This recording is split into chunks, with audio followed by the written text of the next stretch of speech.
zase tam bylo Teď jsme zaslechli nějaký ženský hlas. Teď abych ještě řekl do kamery, tak jsme zkoušeli teda my tu komunikaci jako první.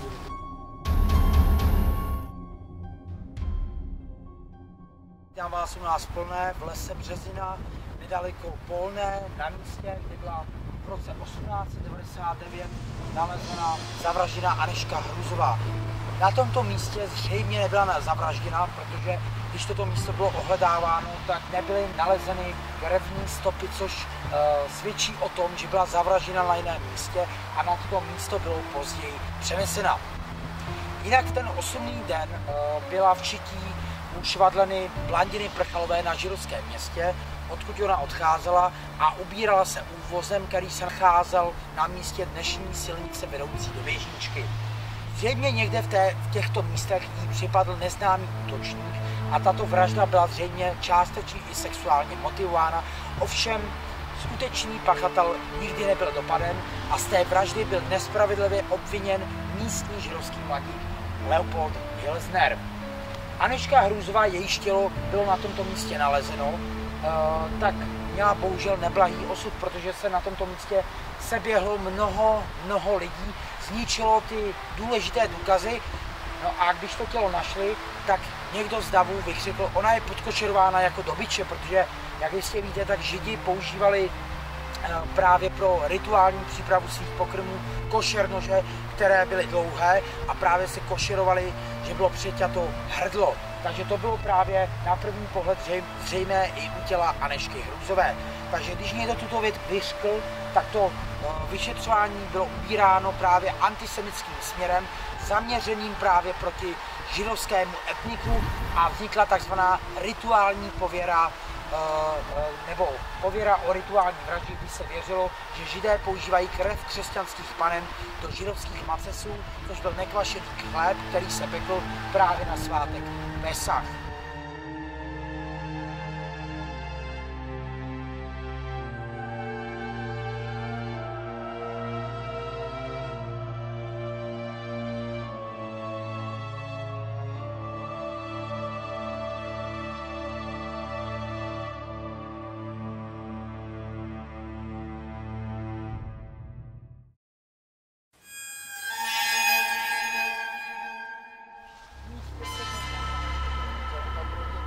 Jasno.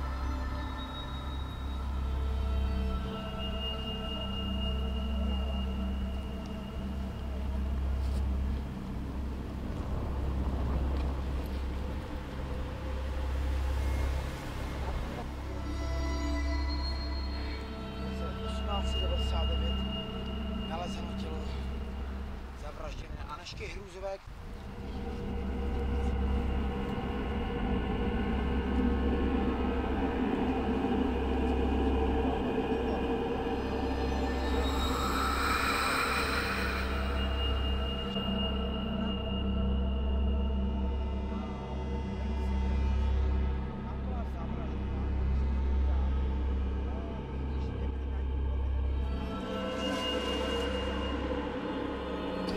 Máme vyplý telefon. Já ne.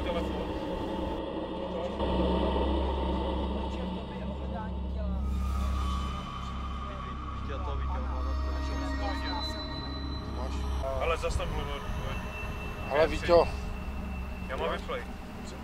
přejď mi to. Tady správám rukavice, jenom mi to přejď. Už to zase. Jenom to monitorujeme teďka, jo? Zatím. Takže je tam položená K2, pípák a ten boostmetr, nebo jak se to jmenuje? Jinak Je to elektromagnetické měřátko, jo. Máme 20 hodin 15 minutek. Samozřejmě byli jsme tady teďka se obeznámit s hrobem, co jsme teďka kompletně s vyšetřovacím týmem paranormálních jevů, s Mírou, s Evkou a s Milanem. Zkusili jsme, jak jsem říkal, dát tady přístroje, komunikoval nám K2, nevíme z jakého důvodu, to se dozvíme během vyšetřování a Milane, na to, co teďka budeme dále provádět. Takže jelikož tady Vítě říkal, že jsme to tady zmonitorovali nějak optimálně, takže my se teďka odebereme na stanoviště, necháme tady akorát pípák akustický a budu brát akorát máme 2 měřáky, které nejsou akustický a můžeme se asi odebrat do toho stavu. Tam řekněte. V těch videích se dají taky dělat fotky kopy. Fakt mi to tady pomohlo. Kdybyste Já musím lítat až ještě tady ty 4, tak to bylo ještě dobrý. Hele, jestli chceš dát, můžeme je dát jako. Já to nepotřebuji. Nebo aspoň dáme tu oční ještě, jak chcete jako. Já tam zaběhnu. A tam ještě, hele, já tam zaběhnu na to.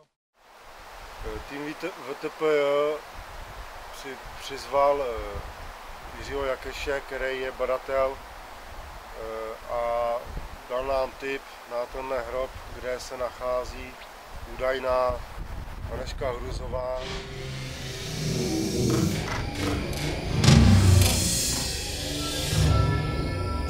Takže my se teďka vrhneme na komunikaci s údajnou Anežkou Hruzovou. Máme tady rozmístěny 2 diktafony.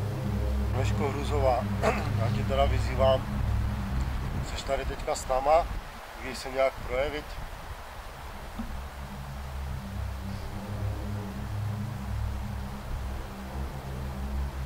Můžeš do někoho dloubnout třeba.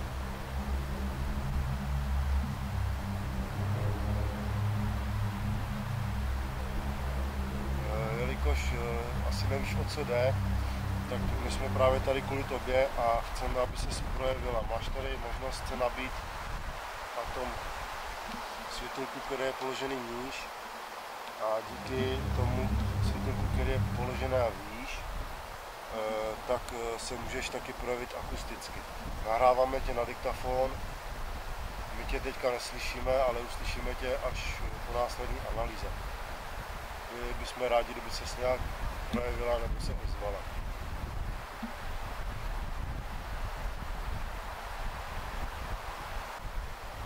Máš pocit, že bychom tady měli být?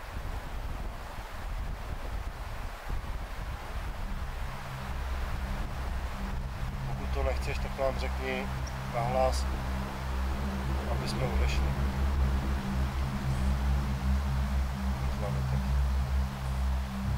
Ty nám přibliž a zapípej tady na ten pípák.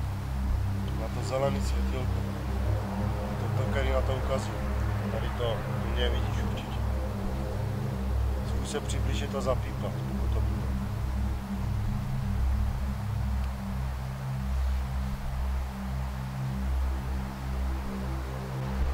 To je dobro vidět holku, která by z toho chtěla zkusit navázat komunikaci.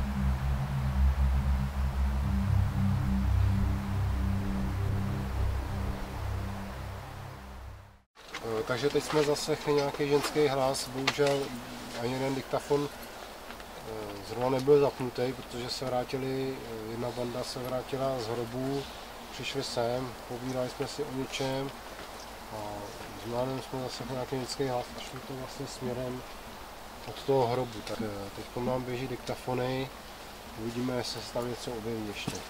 Takže teď se odchylím já s Evčou, s Jirkou, teda s Jirkou, s Víťou a Tome s tebou jdem k tomu hrobu, já tam zkusím PSko a zahájíme seanci ještě tak.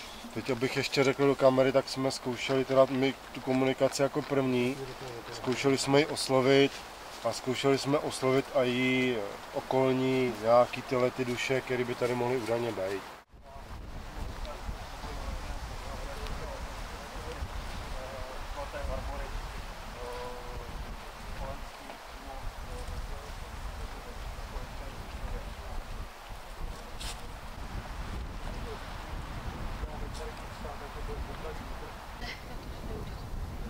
Já zapínám PSko, je čas 20:54, ano, nechám to na 100 milisekund, řeknu.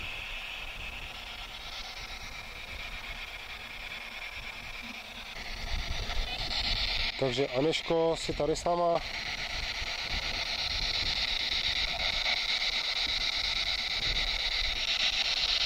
mám schválně staženou anténu, aby to omezilo rádiové vlny. Anežko Hruzová, si tady s náma, prosím.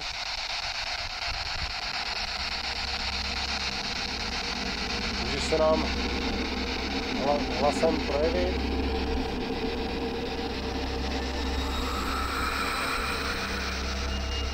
Ještě jednou prosím, jsi tady s náma?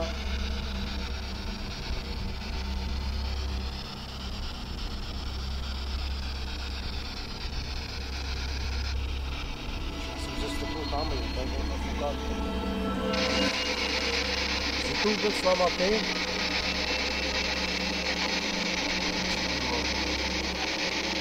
Aneško, jestli si to byla ty, my semka za tebou jsme přijeli z Jihlavy, když jsem teda rozený poleňák, přijeli jsme za tebou z Jihlavy. Chci se ti jenom zeptat, jestli tady jsi ty, je nás tady hodně? Vadí ti to nějak? Můžeš nám říct číslo, kolik nás tady je?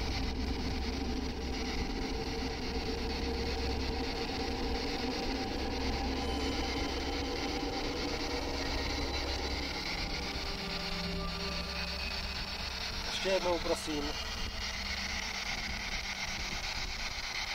Čekáme na tvůj odpověď. Jo, rádio, ne?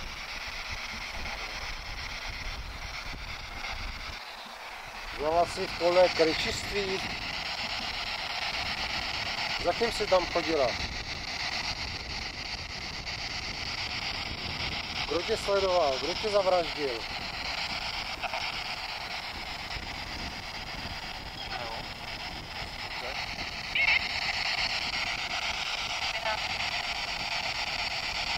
Vím na rádio. Jo, no. Můžeš nám to prosím tě ještě zopakovat jednou? Můžeš nám říct jméno vraha? Byl to Leopold Hilsner?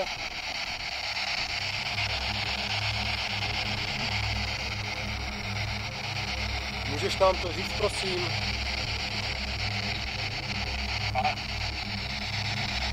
Leopold, jsi to ty? Jsi tady s náma ty? Leopolde Hilsnere, jsi to s náma ty tady? Ještě jednou prosím tě, jsi to s náma ty tady?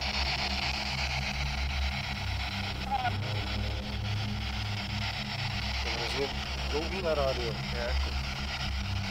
Je nám strašná zima, můžeš prosím tě trošku se nám projevit hlasem ještě víc?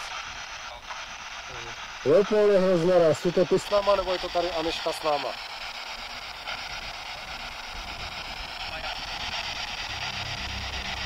Nebo jste tady oba dva?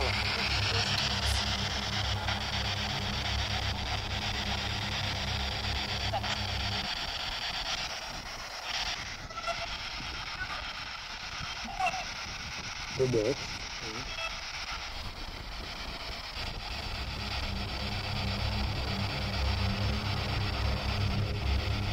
Kolik nás stojí teďka u tvého tady do hrobu? Já zasnu a dám infra, zkusím. Jo. Mluvíme s Aneškou.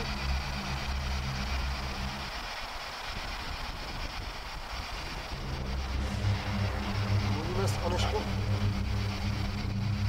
Ještě jednou prosím. Mluvíme s Aneškou Hruzovou.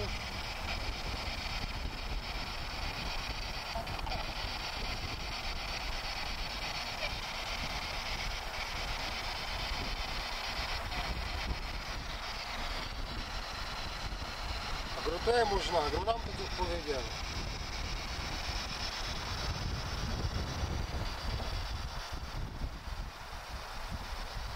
Aneško Hruzová, jsi to ty tady s náma? Nebo vás je tady víc? Jo. Aneško, my ti děkujeme za odpověď. Ještě se zeptáme na další otázku. Stalo se to v zimě? Ještě jednou se tam, stalo se to v zimě, když jsi byla zavražděná? Můžeš nám říct měsíc?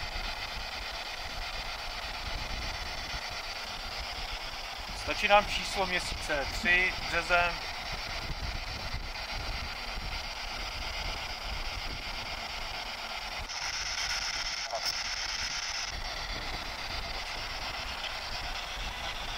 Bylo to 20. března?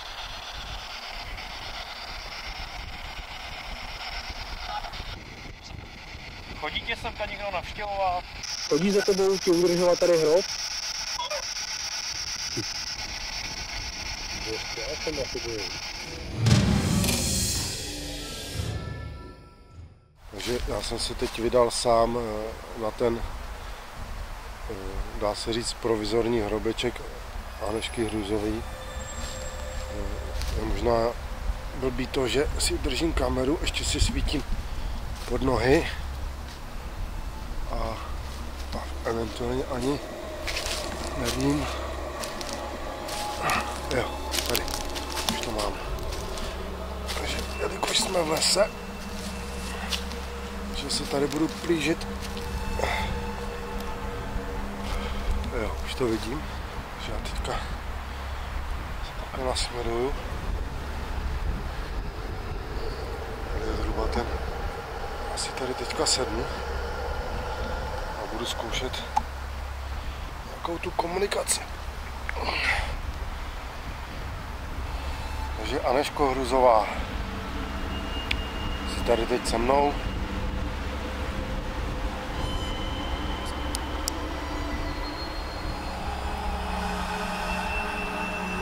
Můžeš mi dát nějaký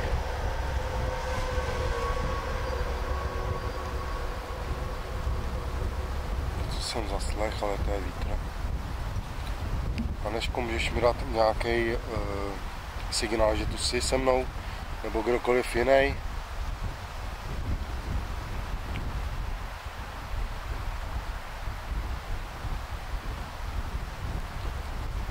Byla jsi zde zavražděná, nebo jsi byla zavražděná někde jinde?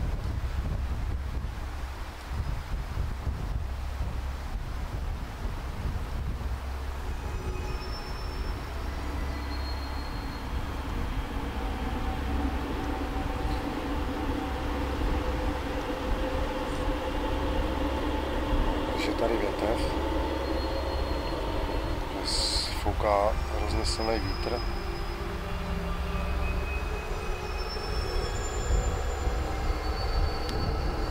Zkusím zmonitorovat.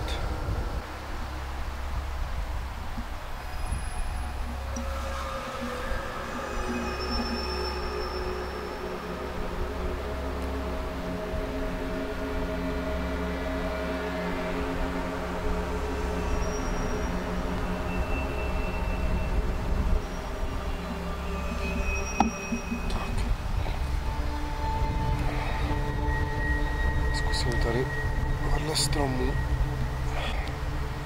ten strom, budu monitorovat a jediní za mnou, takže pokud tady někdo je se mnou, může se mě dotknout, může za mnou zezadu přijít.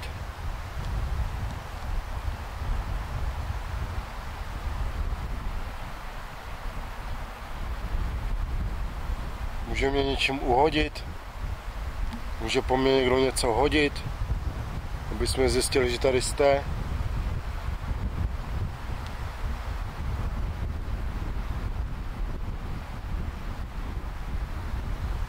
Projevte se nějak, prosím.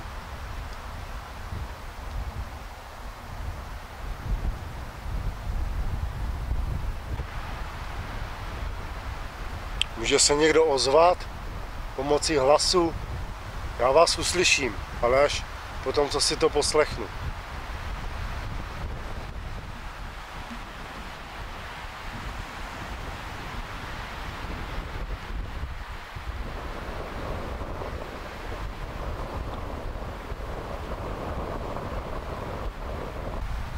Dobrý, chcete se mnou komunikovat nebo ne? Jestli ne, tak já odejdu.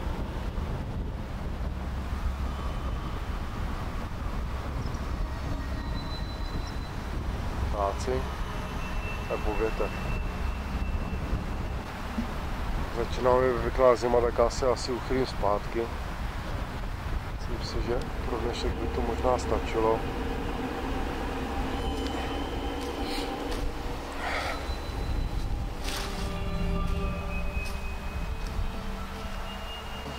Co, nic Hele, extra. slyšel jsem akorát kroky, ale to má být lípení.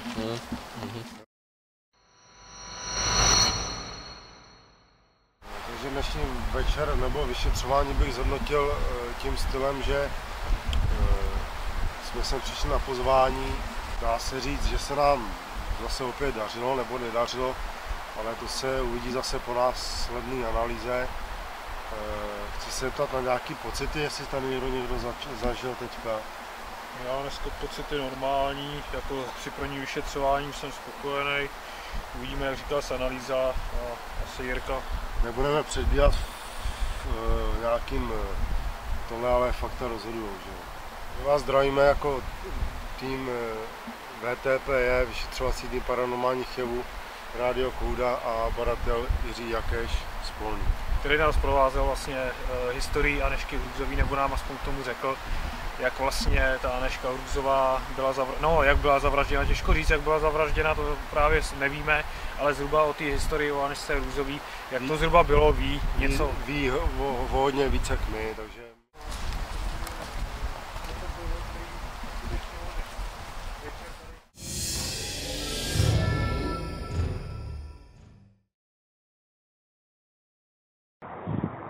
Jste na to, není vám zima? Co? Celá jo. Co? Celá jo. Co? Celá jo. Celá jo. Monitorovat a vidění za mnou, takže pokud tady někdo je se mnou, může se mě dotknout, může za mnou zezadu přijít.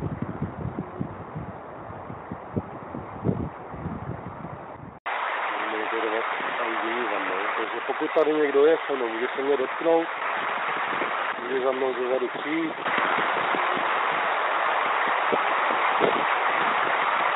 Může za mnou zezadu přijít.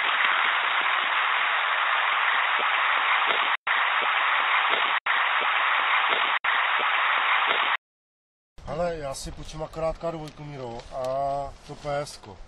PSko mám až tady, nebo nabitý. Až tady, nebo nabitý. Až tady, nebo nabitý. Až tady, nebo nabitý. Já si přeju, aby se něco našlo. Může tam se ohledat někdo jiný. Může tam se ohledat někdo jiný. Může tam se ohledat někdo jiný. Totiž mám asertivní chování, já to radím všem.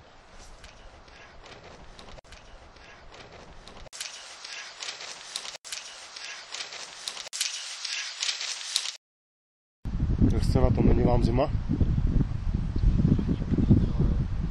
Co? Celá jo. Jak jste na tom, není vám zima? Co?